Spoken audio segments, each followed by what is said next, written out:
We're live.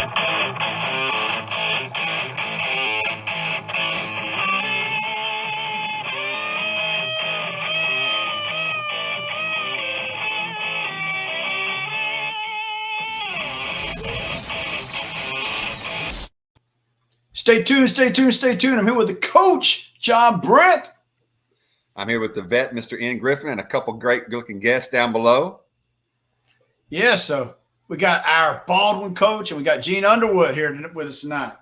Well, I know with Ira in the building, I'm definitely going to know who the most intelligent person is on the screen. Yes, yeah, he's come packing with his homework. I can promise you that. So I'm going to introduce Ira real quick, or do you want to introduce Ira? It doesn't matter to me, but I got some pictures for him. Either way. Well, I'll introduce Ira just because of that he's been on here before. The man that's always prepared, the man that's always got an opinion, and not one that you always think you're going to hear from, Ira, the great Ira Baldwin. What's going on, sir? Good evening. Good evening. Just glad to be here with Gene and the coach and the vet. I tell you, this is a great session, I believe, that we're going to have, and just looking forward to it. Definitely, there's too much information out there. You just have to take it, compartmentalize it, and figure out how you're going to put it to thought and put those thoughts to words. So I hope I do a good job tonight.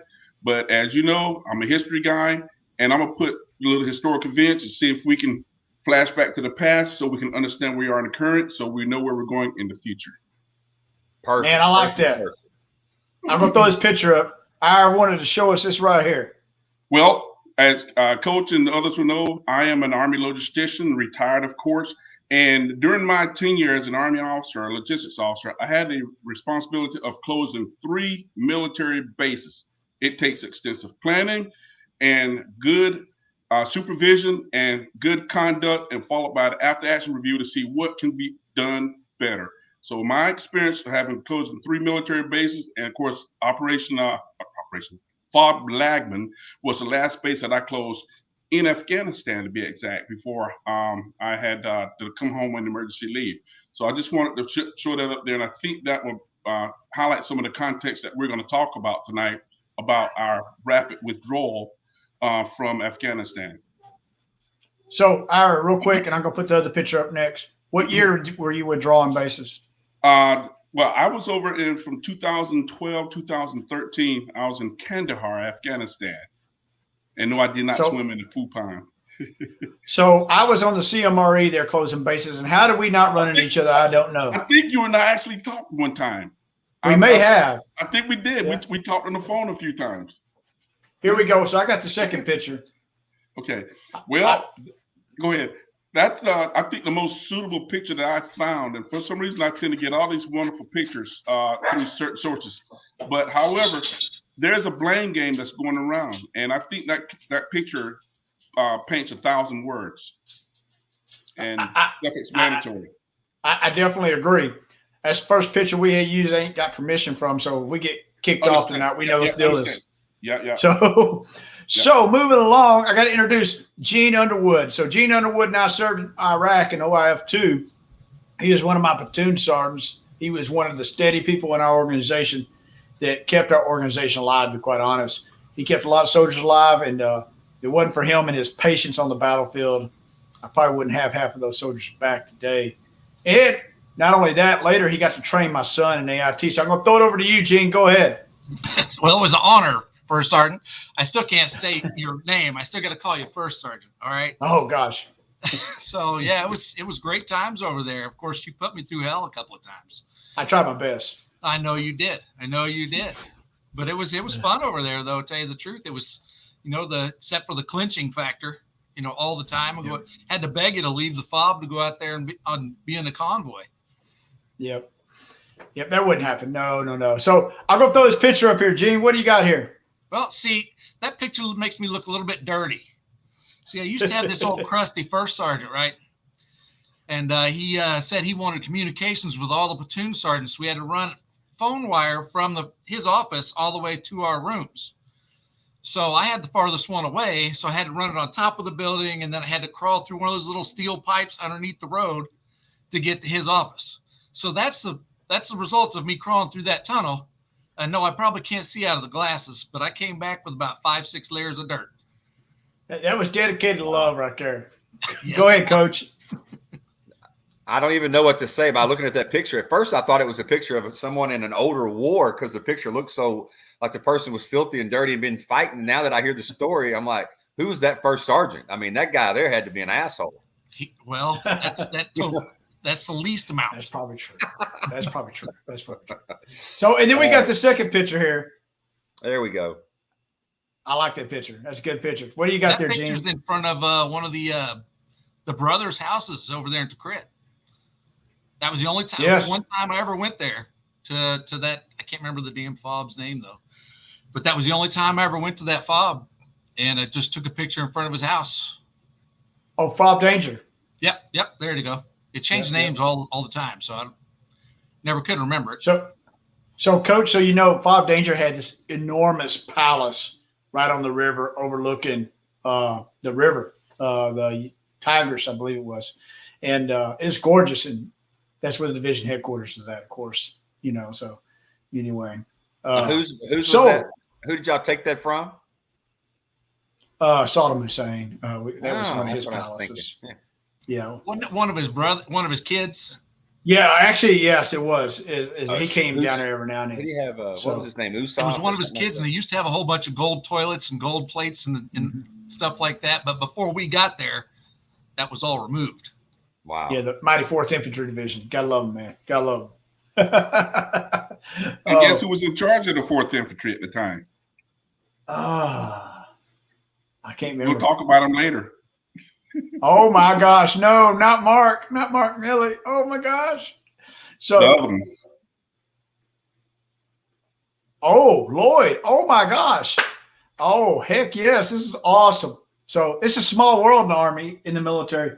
So I got to lay some context and I throw it to the coach. Is just last week we had Afghanistan hearings in reference to General retired Lloyd Austin, who's the Secretary of Defense, General Mark Milley, who's the chairman of the Joint Chiefs of Staff, and he used to be the Chief of Staff of the Army. So Joint Chief of Staff, for anybody that doesn't know this on the tube, he is the guy that's in charge of all military underneath him, period. Boom. He is the top dog general. When they say that they're chairman, when they're the chief of staff, they're the chief of staff of that organization. But he's the chairman of joint. So he's the chairman of all of them. And then Lloyd Austin's above him.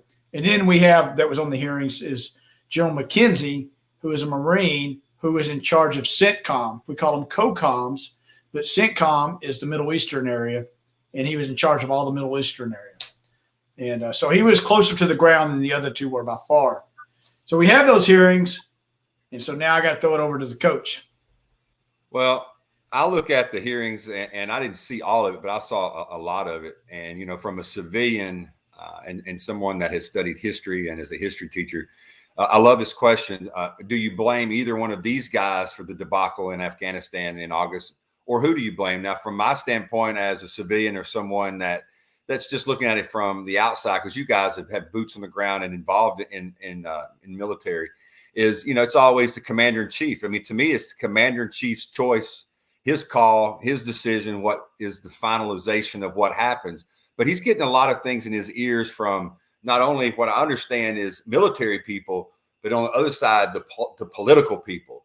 And I have a feeling that this politics side got Joe Biden in the problem that we had more than listening to these military guys. Because one of the things that I heard a little bit before I toss this over is these guys told him they needed more stuff.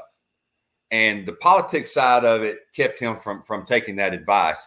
So I want to start, first of all, I want to start this with Ira, and then I'll get Gene, get your take on it before we send it back over to the vet. But I really, really have been interested in hear this from people that have boots on the ground instead of a guy like me that just watches from the couch.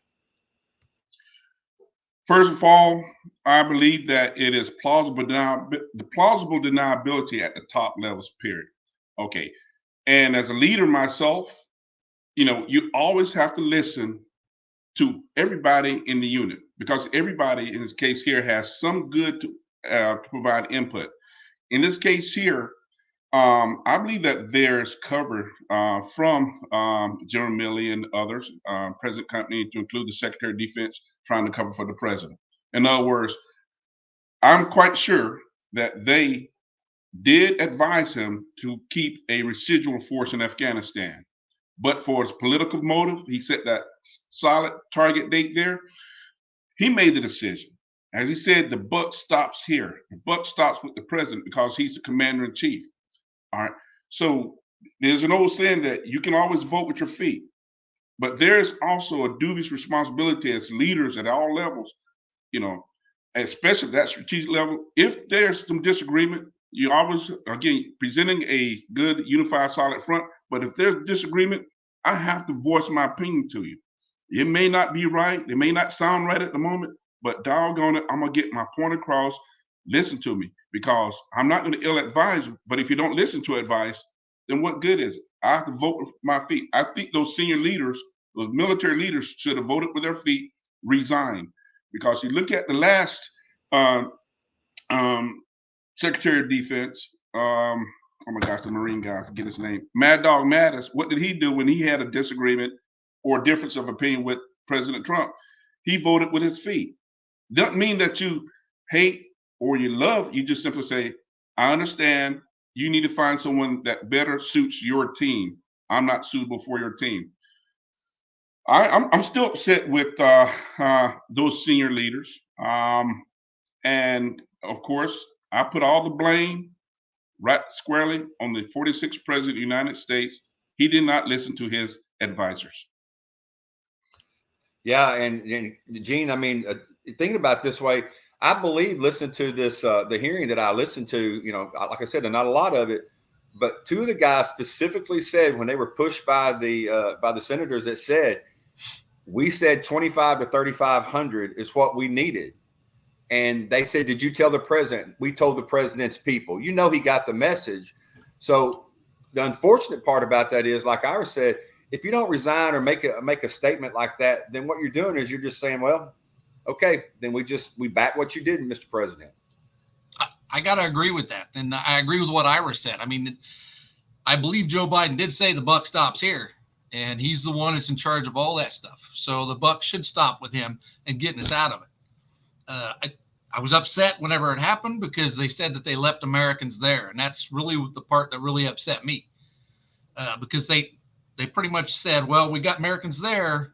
You know, here you go. If you want to torture them or do something else to them, drag them through the streets, i.e. Benghazi, as someone mentioned earlier to me, then there you go. And I didn't like that a bit, but I don't exactly blame just the generals or any of that. I gotta blame all four presidents that had a part in this. Going back to George Bush, because I think that the media pushed him into getting us into Afghanistan.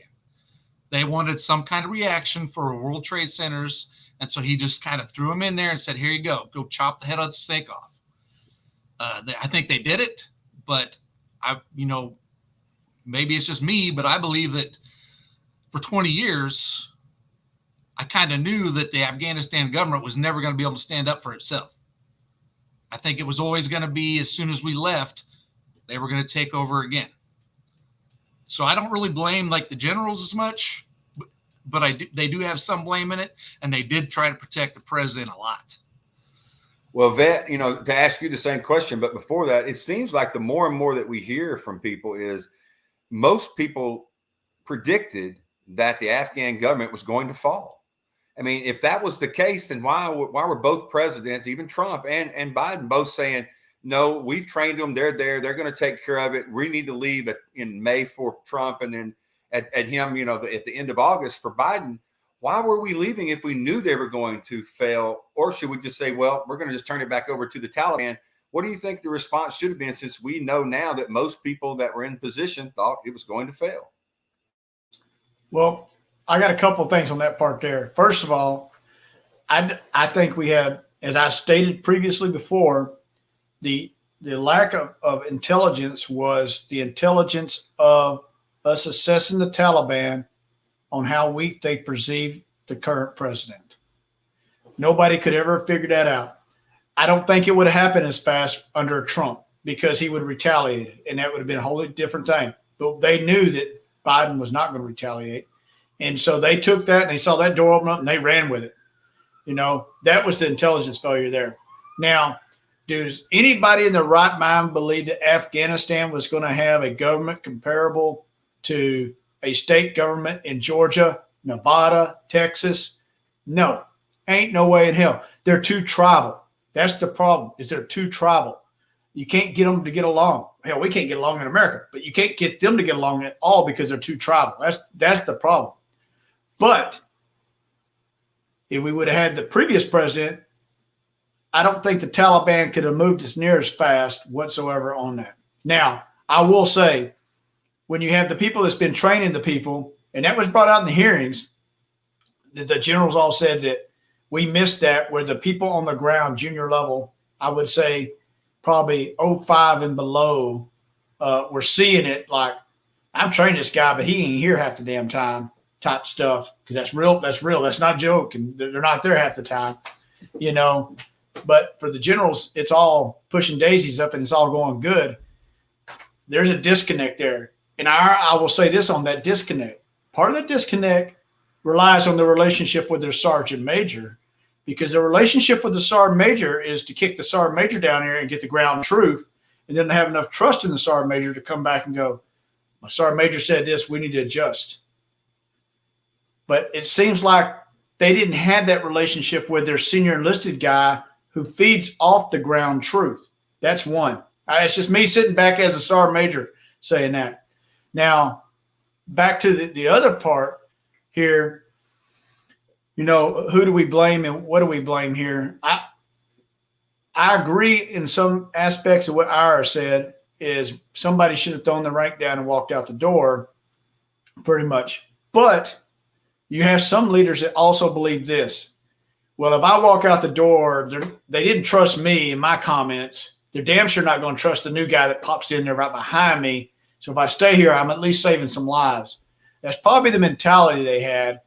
You know what I'm saying? Who knows? We don't know that answer. But what else is there, you know? So go ahead, Coach. Well, I have to ask this. Has there ever been a situation with you guys that, especially yourself and Ira and even Gene, that something had come up while you were in the military and you, just for a second, you thought, you know, I need to put my foot down and make a decision to take a stand, something like that? And if that is the case, you know, how does that happen? What's the protocol for something like that?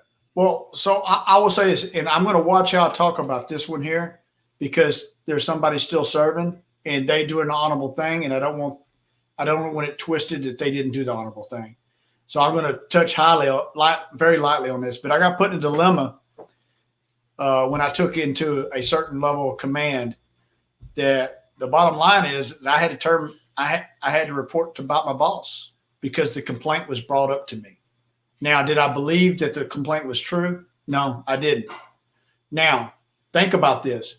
You just walked into your new boss and you got to turn them in for this complaint, and you cannot confront them with it. Where's the loyalty at in that shit? Ooh, you're done if he takes it the wrong way. You know what I'm saying? But how the procedures were in the Army is that's exactly what I had to do. And he thanked me for it later. And that's probably why he has progressed to do real well, because he was mature enough to see past that and understand the Army's procedures of what had to be done. I'll throw it over to the others here on that.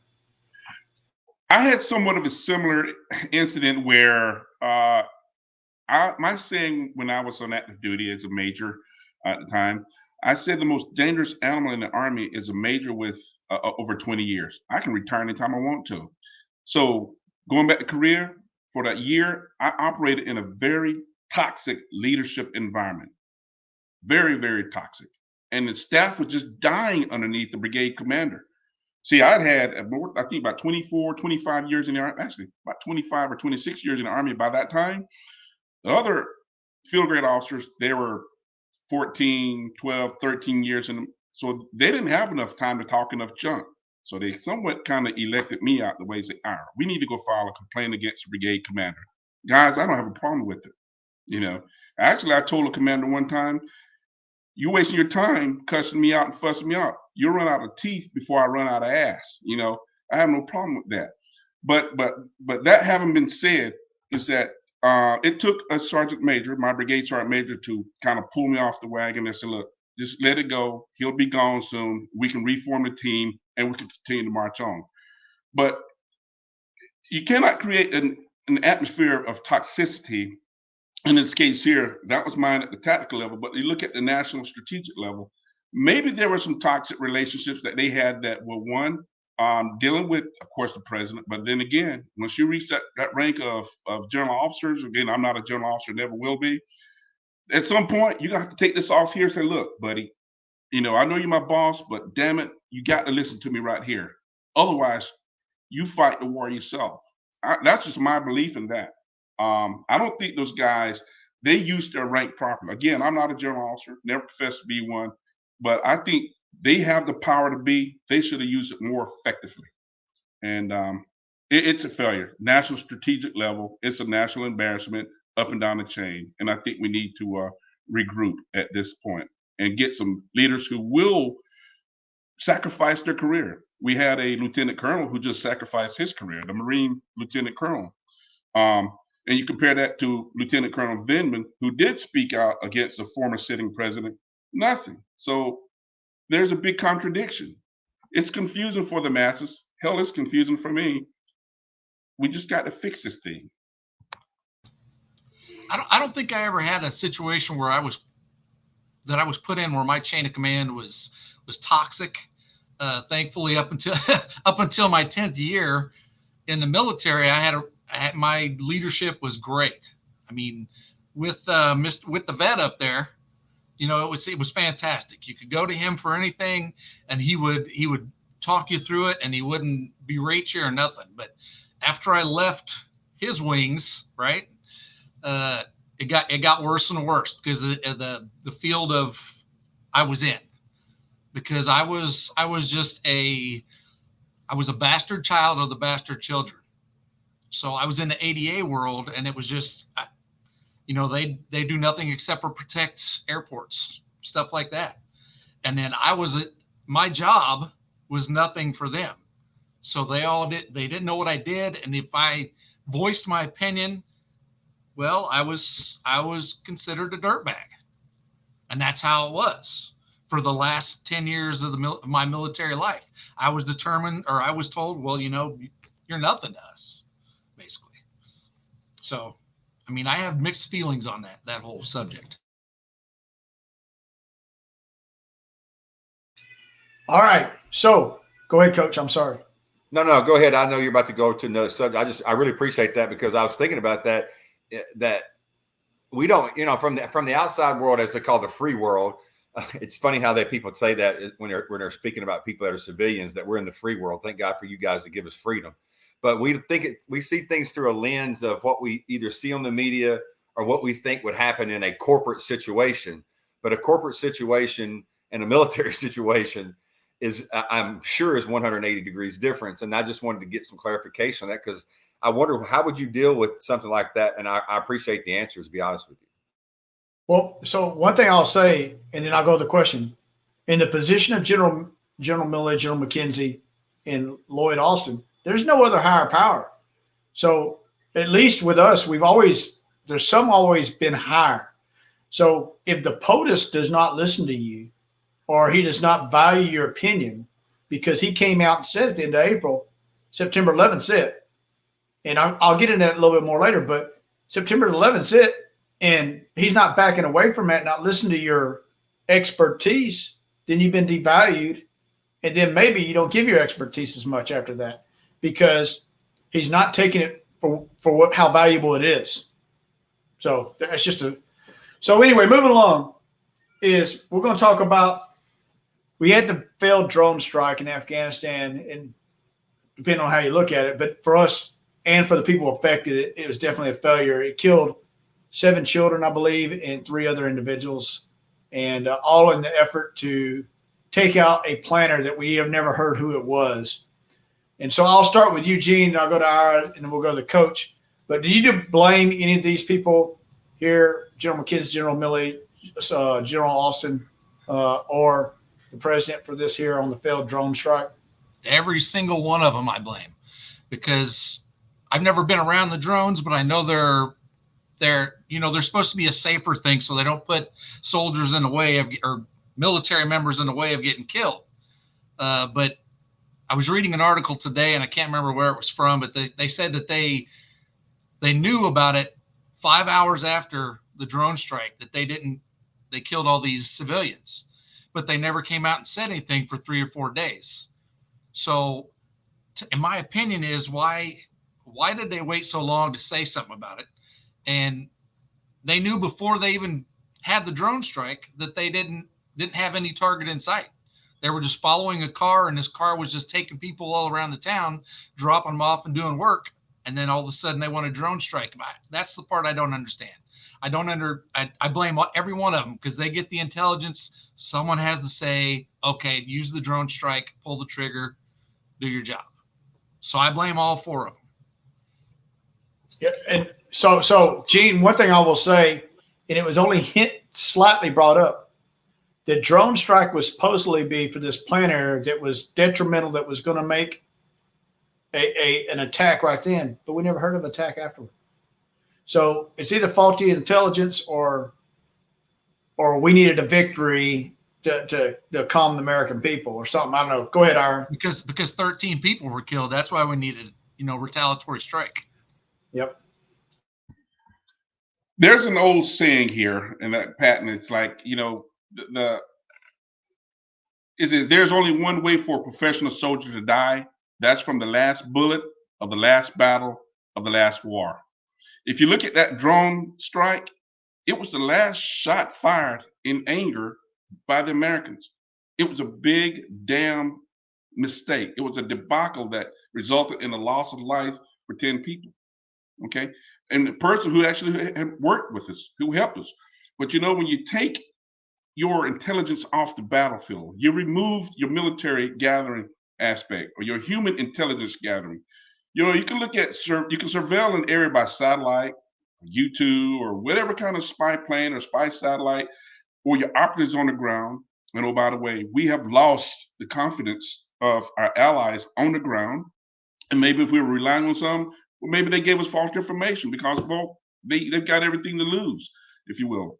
But we've lost that intelligence gathering capability when we pulled out everything. Hell, if we had that residual force in there, maybe we would have had some right intelligence. But this is the decision made. I feel for those people who lost their lives. I feel nothing for the generals over the entire umbrella of clown and show. But more so, if you think about the drone operator who operated the drones probably how many thousands of miles away from there? Well, at the end of the day, they have to be like, damn it. On the orders of somebody, I had to execute a mission, resulted in people. That's the person I would consider that their most stressful situation now. That's going to be on their hearts and their mind for the rest of their natural born life.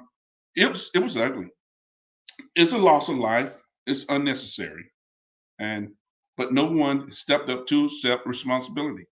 You can say that in platitudes and words, but the words mean nothing. They fall on deaf ears here. It's a tragedy. And it makes me angry now. I can just feel it here. So I'm gonna pass it over to you while I regroup a little bit. This is crazy. Yeah, go ahead, Coach.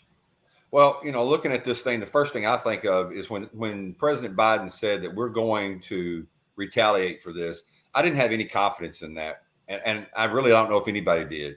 But I think what happened is this is a political, emotional thing that had to happen. And it didn't matter what came out of it, but he needed to be able to come back as quick as possible to say that we did something militarily and we killed somebody.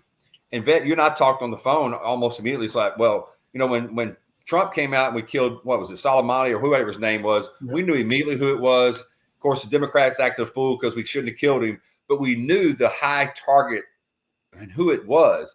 And Biden made this sound like this was the next Osama bin Laden, that we got some high target that we got, but we didn't produce a name. And this is the first time that I heard it, and I heard it from Gene that it was 5 or 6 hours later we knew. I thought it was a day or two later. But to sit on that information, do you remember what was going on in those 2 or 3 days? It was absolute chaos trying to get the news media for the first time. MSNBC and CNN were actually on Joe's ass. It was trying to calm them down. I believe that information was held for politics. When if they knew within 5 hours, why wasn't that on a blurb on the bottom of an MSNBC screen that, hey, breaking news, we just found out we just killed 7 kids and a mom, dad, and it's over some water jugs. I mean, why didn't we hear that? Well, you know, we went to the president coming out talking Corona stuff, trying to push that Afghanistan far away as possible. Although just a few weeks prior to that, he's ready to celebrate that victory on September 11th, you know, and have his pomp and circumstance for doing that. He was trying to push that thing far away as possible. And I just wish in America we would show what I saw in Germany on European news, the actual footage on the ground, and we would all have a whole different opinion on it. But instead, what do we do in America? We get pissed off over a photo, or we get pissed off over 2 senators in our own damn party don't agree with us or some shit like that. So anyway, so I'm going to throw it back over to you, Coach, for the next question here. One of the things that when we were first talking about this topic, you know, Bob Woodward, if anybody knows, you know, I was a fan of Woodford and Bernstein back from the 70s. The book, All the President's Men, the movie, I love the movie. Growing up and loving history, man, I thought this guy was a great American. But what I've seen in the last 8 or 10 years from this guy is nothing but a political sham, and he has some kind of vendetta against conservatives and Republican people. And for him to jump on this book with Milley, the way that this happened, it really is a shame. So I want to ask you guys, what do you think of the discussion of General Milley with this book that he had that just came out, and then with this Chinese phone call now from someone that's not in the military? Maybe this is normal.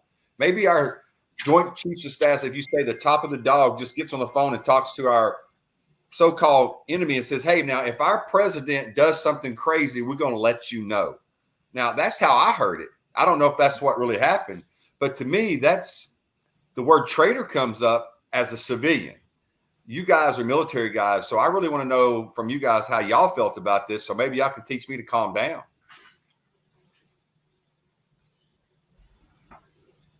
Okay, let me start out first. I worked at echelons above Corps in the 3rd U.S. Army, Patton Zone, and I got a certificate to prove that. So with that, with a lieutenant general as the helm here, in this case here, well, we had to conduct, and I had to set up for my particular countries of Turkmenistan and Kazakhstan, what they call it, the military-to-military information exchange. So in effect, you have your boss, the commanding general in this case here, who again, through the embassy, in this case, through the embassies of the country and the military heads, we were able to coordinate at all levels, both at the civil side and the military side for these exchanges. So it's the right way and the right thing to talk with your counterparts, to address ideas, talk about joint training sessions in the future if possible, and, you know, to have that direct line. And in fact, you remember, was it the red phone or something like that between the Cold War phone? Am I right? They said the red phone? Remember the red phone? I believe it was. Okay, the red phone. Well, it's not necessarily the red phone, but more so of a teletype type message from the 70s, the 60s, and the 70s on, that they were able to communicate directly so they can have that direct channel. So, hey, you know, this is whatever.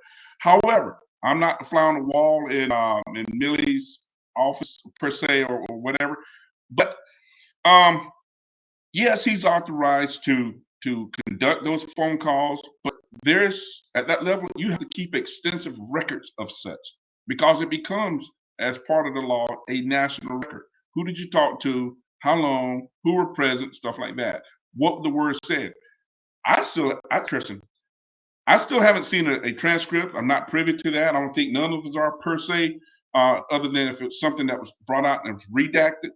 But at this point here, I'm not convinced, I'm not confident of anything that General Milley says, because I believe that he's an opportunist. He's an opportunist to the highest degree. You just have to look at his actions. Instant actions with the walk across, I guess, a cathedral in Washington, D.C. with President Trump, to his actions now. I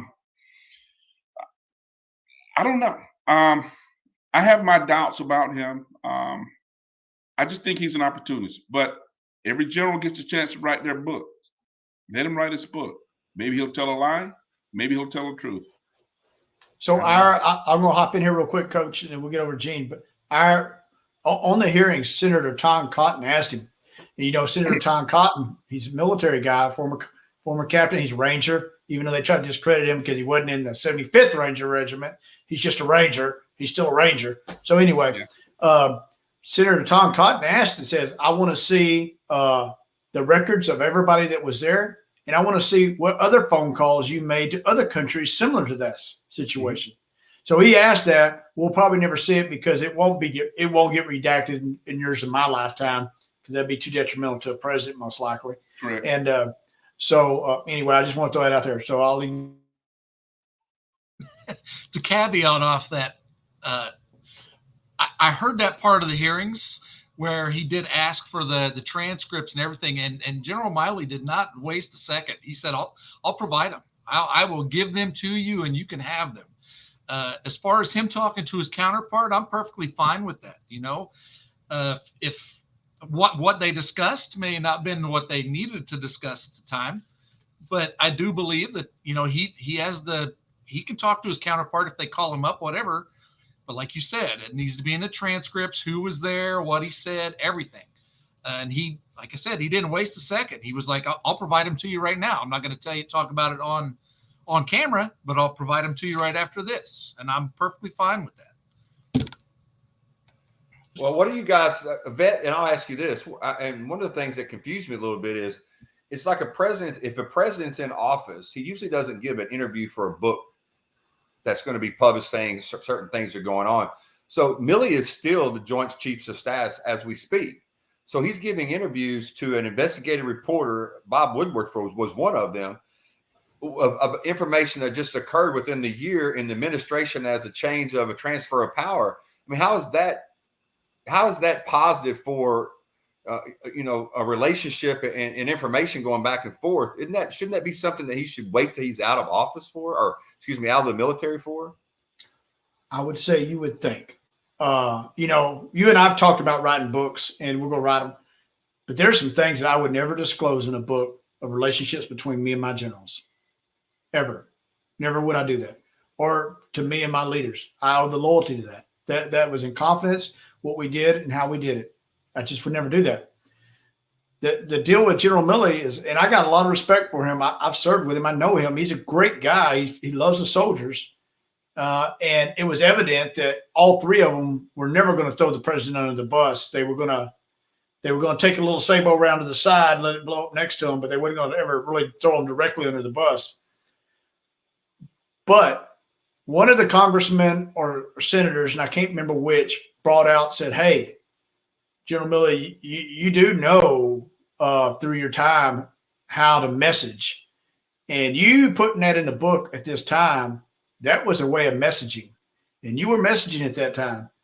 And I do agree with that comment, because he is very astute in what is perceived of him and what is saw of him. I can tell you that.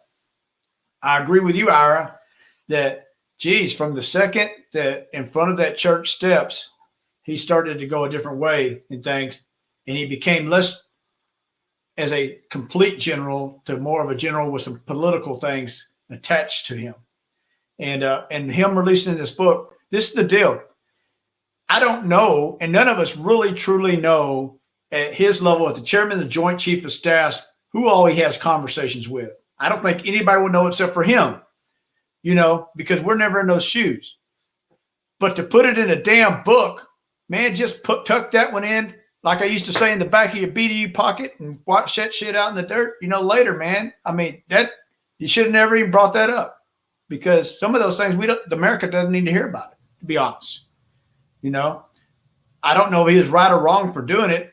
It raises an eyebrow. He rationalizes it, and the way he talks about it makes a lot of sense of how he describes it. That does make sense to me. I just don't know. But at the end of the day, why the hell did you tell everybody? I don't know. Well, I was not an officer by any means, but doesn't every officer at a certain rank become have political aspirations, especially like a general? Now, I agree with you. You shouldn't have put it in a book, but anymore, the way it is, even when Trump was president, they still, if someone wanted to say something, they just put it in a book and they took it as gospel. It's like Google. If you find it on Google, it's got to be true. Well, I will say this: my last few years, there was a lot of senior officers that I worked around. I didn't work directly for, but one directly, because you only work at one at a time. And but there was a message that was pushed through the whole thing: is no matter all the politics that goes on, we stay out of that and we stay military. Let the American people depend on us. And that was the officers' mentality at the GO level, from what my perspective of what I saw. I can only give that. And that's what us sergeant majors were told. We stay out of the politics. Let America depend on us to being the astute professional soldiers and the astute professional general officers, and let the politics handle itself. And we just go, whatever those consequences are, we deal with them, and we'll have a course of action for them. Well, there's no doubt these guys were going to fall on their sword for the president. But at that level, is it something that they have to be political at that level? Since because they're in charge of a whole bunch of stuff, they have to be somewhat political. Well, they do have to negotiate. They have to know how to negotiate themselves around congressmen and senators, for sure. And the slip of one word, let's just take Stanley McChrystal, let one reporter come in and you're done. If you take Stanley McChrystal, what happened to him? Was Stanley McChrystal probably the best guy for the job? Yeah, he probably was. Might have had a different outcome in Afghanistan if he'd stayed there, to be quite honest, if you realize what all he did. But we got rid of him because of his talking, kind of something what Patton would have done, at the end of the day. So you mentioned, I'm sorry. Go ahead. I said you mentioned. Go ahead. Patton wouldn't make it today because he couldn't bite his tongue. That's correct. McChrystal, that was the deal. He talked in front of a Rolling Stone reporter. So you have to be political. You have to know your presence. They are very political, but they're not political into politics. That's the difference. Okay. They're political on negotiating themselves around controversy is how they're political. Yeah. Does that make sense? Yeah. Yep. Funny you mentioned Patton, because I had pulled up several quotes from Patton. I had used a couple of them already, but you're right in saying that Patton was a professional soldier by all means. He had no political aspirations. But conversely, we know that later on in life, that General MacArthur obviously wanted to be president during his bid to run for president and lost big time. But you look during the chief of staff of the Army, George Marshall, and then to include Dwight Eisenhower, well, they were very political generals. But if you ever read the book or seen the movie Killing Patton and stuff like that, you'll find out that during the after action review of World War II, that Patton was going to actually probably spill the beans on a lot of those guys, because they did make stupid decisions, that resulted in the loss of a lot of soldiers' lives. But of course, Patton had gotten killed in a vehicle accident, or he died resulting from a vehicle accident. But that's I didn't want to detract from that. But well, I'm sorry. One thing I want to say to Gene though is I will say, even at once I passed brigade level, man, it was political. It was very political. My wife would tell you that once I passed brigade level, man, it wasn't about checking on troops and all this other stuff and doing PT with troops so much. Is you were I got in the doghouse because I did not let a senior sergeant major know a couple of days in advance that I was coming to town, and I stopped by and said hi. Wow, my assistant let me down, But Jesus, I was in the doghouse for a year for that. That's how political it is. And you're like, this is really what you're mad at me about? Not my decision-making process, not how I negotiate on the battlefield. You're mad at me for that? So that's at the sergeant major level. So you can imagine what it is at the GO level, Well, there's a difference in political and in military or corporate ways. Yes. And being political as far as like being a politician of some sorts. But now, I don't know. I just feel like at that level, being there in the hearing, that they have to be some kind of political. And it looked like they did not want to say anything bad about the president, which is where I get the political part. They were going to fall on their sword and they were going to take it for the president. Yeah. And I don't know. That's just where I see it. They didn't come out and say, hey, I told the president, I told his people that we want more than, because they kept asking about 250 military members. So I think that was the number. Yeah. And it was like they said, where did that number come from? They never said the president said it, but I got the opinion that that's who told them that. Yeah. Well, one thing about me, and I'll tell you, I never had to write a speech before for senior leaders, but I did have to write a lot of talking points. And on that, we talked about toxicity, toxic environment earlier. Well, I think currently the chief of public affairs, Army public affairs, a brigadier general, female, everybody in her entire chain of command has come out with the command climate survey, where she is super toxic. So I guess she's the one who has to prepare, or have had to prepare the talking points for who else? The chief of the chairman of Joint Chiefs of Staff. So go figure. You know, it's a it's just a crazy show all the way around, and I'm glad I never had to function at those levels, because I would be that pirate, and I'd just say, you know what, heck with it. Y'all can have this whole thing at that point. I don't know. They're polished politicians in uniform is all I refer to as general officer and admirals. That's all I have to say for them. Well, I mean, one of the things that when I was watching the hearing was, you're right. It did seem like they did not want to say anything bad about the president. And it's not like the president nominated these guys, you know, in the last 8 months for their positions. These guys have been in the military for years. And so it was very interesting to me that they almost were wanting to take a little bit of the blame than to give blame where everybody, I don't care who you was, if you're a Democrat, Republican, or you're on TV, or you're in the hearings, or watching on TV or in the hearings, you knew where the question was being pushed to, and you knew the answer was yes, he knew, but that was just his decision, and we respect it because he's the commander-in-chief. Why can't you just say that? Yes, we told him 2,500 to 3,500, but you know what? He's the commander-in-chief, and he's my boss, and if that's what he said, baby, we're pulling out. I mean, I think the American people, as just civilians, would go, great answer.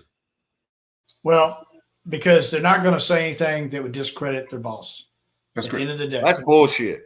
They're not going to do that publicly. It's just that is part of how it is. Is you're never going to, but it is politics. And the second they do it, though, there's Stanley McChrystal who's sitting on the sideline. Real quick, I know we got to get into another question here, real quick. So this is kind of long. We're going to get to it though quick. During the whole time of the hearings, they talked about the Doha conference, trying to refer it back to President Trump. I have no doubt that had an effect on things. But what I did notice is the generals were all talking about the Doha conference, and the Democrats were all talking about the Doha conference. So they were unified in their message. Kind of what they want to do with the president is be unified in their message.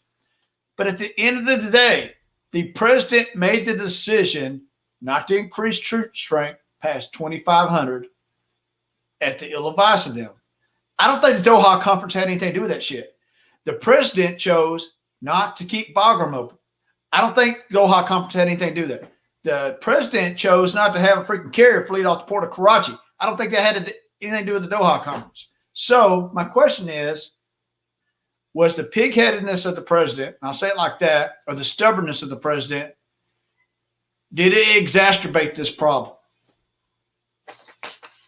And we got to make it quick, so I just need you. We got to make this one kind of quick, and then we got one more question at the end here. So yes, the pig-headed decisions made at the presidential level and the senior levels of the military was definitely part of the problem. They made the decision. They have to share in the victory. They have to share in the defeat. Think of this here as what they call the Pyrrhic, the Pyrrhic victory. I don't think a lot of people are familiar with that term. It's theirs. They own it, lock, stock, and barrel. That's all I got to say. They own this Pyrrhic victory. It's theirs. Go ahead, Gene. I'm sorry. Go ahead. I'm finished. I agree. I agree with everything Ira said. That's absolutely correct. Okay, Coach, go ahead. Very simple. It just seemed to me that Joe Biden just couldn't say the words, maybe I made a mistake. Yep. So, Coach, we're going to throw it back to you for the last question here. All right. Let me see here. I hope I have it. I'm trying to find it. Oh, there it is. What do you think of the numerous congressional leaders asking for their resignation? I mean, that was kind of cool. Are you going to resign? I loved it. I mean, when they said it, I was like, yes, say it again. Say it again. Do you think they should resign over this or be fired? And do you think that the congressman should even brought it up that way? I don't remember hearing that part of the hearings, so you might have to refresh my memory. I can do that. There was several senators, and I'm not talking like 5 or 6. There was like 10 or so senators and congressmen that asked them, says they flat out said, because of this China thing, we want your resignation. That's what we expect of you. To the generals or to the congressman? The congressmen were asking General Milley, and they were asking the SecDef. I don't know if they asked McKenzie at all on that, but that was the question they asked. And says one of them said, because of what you dealt with China, I would expect your resignation by now, and things of that nature. I mean, they were flat out blatant about it. I missed that part of the hearings. I didn't see that part, so I can't really comment on that. I saw just a little bit of the hearings, and it definitely, this questions about their resignations definitely unnerved. I think the panel of people who were talking, and they were saying that no good decision was ever made in a swivel chair. Well, they made a lot of bad decisions in those swivel chairs up in Washington, D.C. and such places. But I believe it was General Miller that said something, paraphrase, to the point that, well, it's his career, his decision, and I don't think he's going to make the decision at this time here, and then he continue to have to sow wrong. But no one got fired. I've seen soldiers get fired for a lot less. No one got just chastised other than appearing before Congress, getting some questions thrown their way. But they were uneasy. The CENTCOM commander, he looked like a sweaty mess. I just have to say it, just in my opinion. General Milley seemed to be a little bit more polished, but no hit on the Marine Corps. But I expected that Marine Corps general to be a lot tougher and tooth and nails and stuff. He looked like a little pansy. He very had wimpish comment statements. I think they should all resign. Just go home. My point. Well, I'm sorry, Coach. So one thing I'll say is I got respect for all 3 of them. As you know, we've served with a good number of them and such. And I haven't served with General McKenzie, but the other 2, in some shape or form or fashion, I've been down their pipeline and served with them. And I do think, though, the congressional leaders and the senators asked those questions and should have asked those questions, because at the end of the day, they provide oversight over the military. We kick and scream, and we hate the fact that they provide oversight because they have no clue really what goes on in the military most of the time, unless you get somebody like Senator Cotton or Joey Ernst on there that do have some knowledge of it. But most time they have no clue on it. And my deal with all this is I really don't know on that answer, whether they should or shouldn't. There is a thing that sticks out that nobody has been fired over Afghanistan in 20 years, supposedly wearing several stars. Same thing with Iraq. Somebody's wearing several stars, never really been fired for their actions there. But if they were so disastrous, which they were, then why have we not fired somebody on that? I don't know. And I don't think that it's too much to ask. Also, they don't mean they have to oblige it, but I do think it's appropriate for the congressional leaders to ask that question. Because, as you know, Ira, if we had a captain in the United States Army that the Union has lost confidence in them, or the leadership above has lost confidence in them, then we would remove them from position. And their career would be done. They get no retirement. These guys here get the fortune they're going to get to retire no matter what, But what do we do about it? I don't know. Are they the right people to lead us? I don't know. That's the president's decision. But I think Congress needs to probe those questions. And I'll throw it to you, Coach. Well, it kind of reminds me of in a weird way, of in the movie of National Treasure, when Nicolas Cage is sitting there with the head of the FBI after, he's been caught pretty much. And we're still in Declaration for Independence. He said, well, is it for you? And Nicolas Cage said, I'd really like not to go to jail. He said, look, man, somebody's got to go to jail. And I feel like somebody in politics, from Watergate to here, I have so many, examples you can find, is when there's a political issue or a blunder, and we've used the word debacle, someone gets called into the office and said, look, you're going to have to take this one for us. We've got to fire somebody. the media, the public wants somebody's head. And I'm going to tell you, I kept waiting for something like this to come down because somebody has to go to jail, using that term, not really jail, but somebody has to get fired, Vet. And it just didn't happen. So is it just Hollywood, or is it just, the old ways that politics were done, and the government was done back, years ago. And now everybody just picks a side. And if you pick my side, your job is safe. Well, I will say this let me just throw this out there. Somebody had to die for those 13. We were hell bent on that. Somebody had to die for those 13. But he couldn't mention the 13, but he could mention his kid. Yeah. That's what upsets me a lot too. Yes. That's a whole different issue, but I agree with you there, Gene. But somebody had to die for those 13. Some innocent children, 7 of them died for that 13.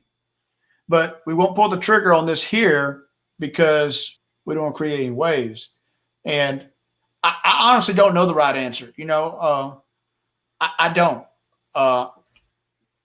I've lost a lot of credit, lost faith in a lot of things over this thing since August. I will say that.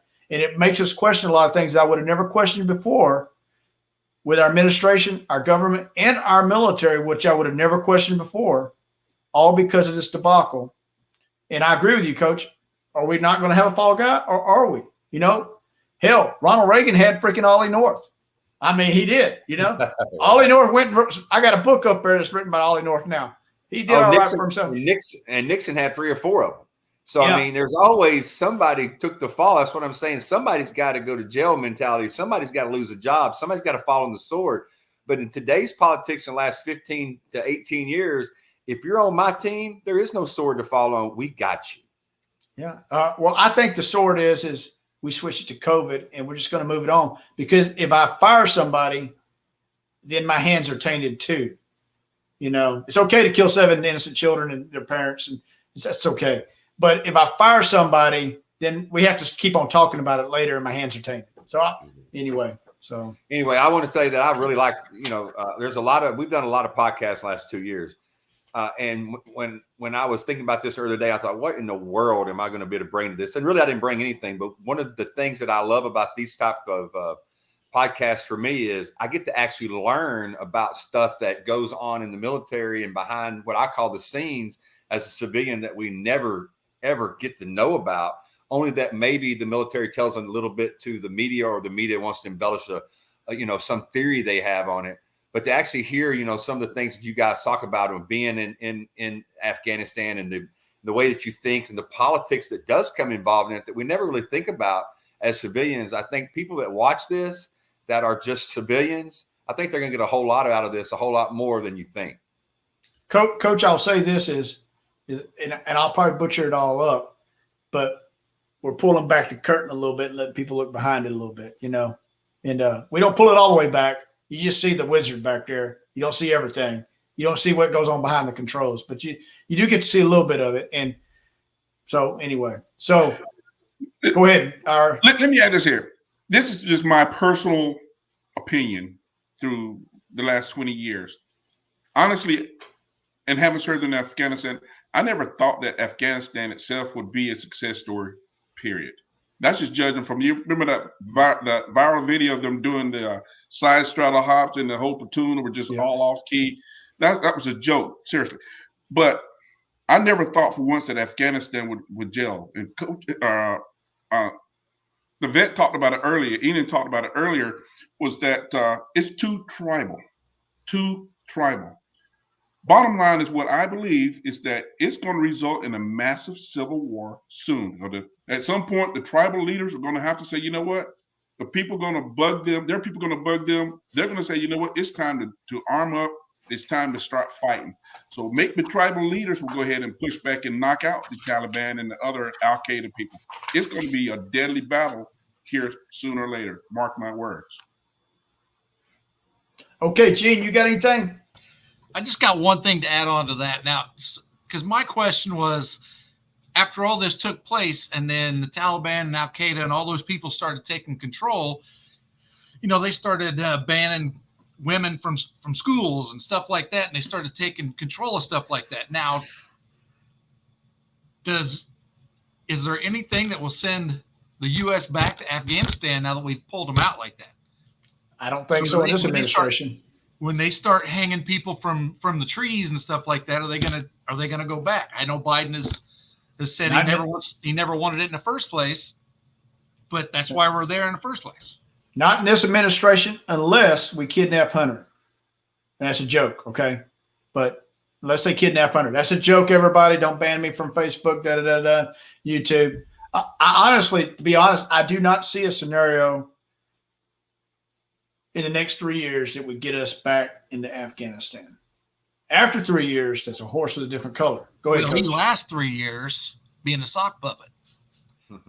Well, that's a whole different story in itself, and I don't see his successor gracing Afghanistan either, to be honest. But go ahead, Coach.